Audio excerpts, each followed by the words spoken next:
रात के एग्जैक्टली 3 बज रहे थे और मैं जाग रहा था। पता नहीं क्यों, लेकिन पिछले 2 दिन से मेरी नींद खुद ही इस टाइम पे खुल जाती थी।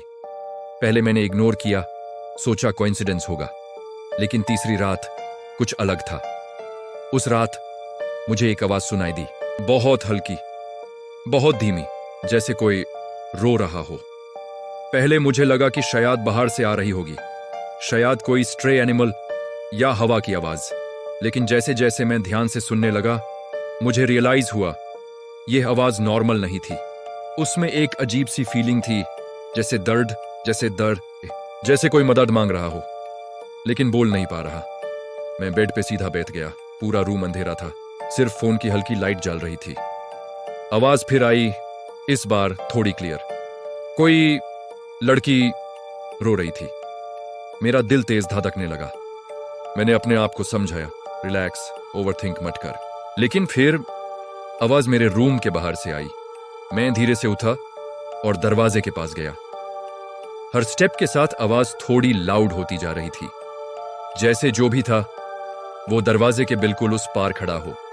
मैंने हैंडल पकड़ा, कुछ सेकंड्स रुका और फिर एक झटके में दरवाजा खोल दिया।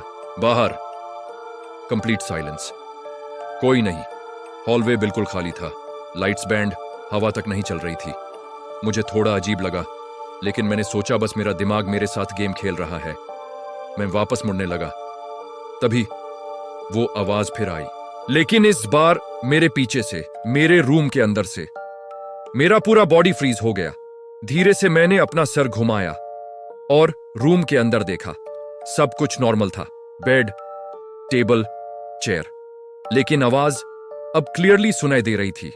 रोना बिल्कुल मेरे रूम के बीच से आ रहा था।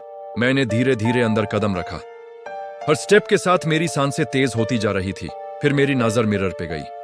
रूम के कोने में एक पुराना मिरर लगा था, जिसमें पूरा रूम रिफ्लेक्ट होता था। मैंने उसके सामने रुक गया और फिर मैंने देखा, रिफ्लेक्शन में मैं अकेला नहीं था। मेरे बिल्कुल पीछे एक अंधेरा सा शैडो खड़ा था। उसका फेस क्लियर नहीं था, बस एक शेप, एक सिलुएट।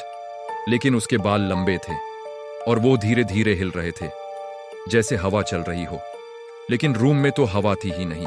मेरा गला सूख गया, मैं हिल भी नहीं पा रहा था। मैंने अपनी आंखों को झपका, सोचा शायद इल्यूजन होगा। लेकिन जब मैंने दोबारा मिरर में देखा, वो शैडो और पास आ चुकी थी। अब वो मेरे बिल्कुल पीछे थी। और तब मुझे रियलाइज हुआ, वो रो नहीं रही थी, वो हंस रही थी। बहुत धीमी, टूटती हुई हंसी, जो रोने जैसी लग रही थी। मेरी स्पाइन में ठंड सी दौड़ गई।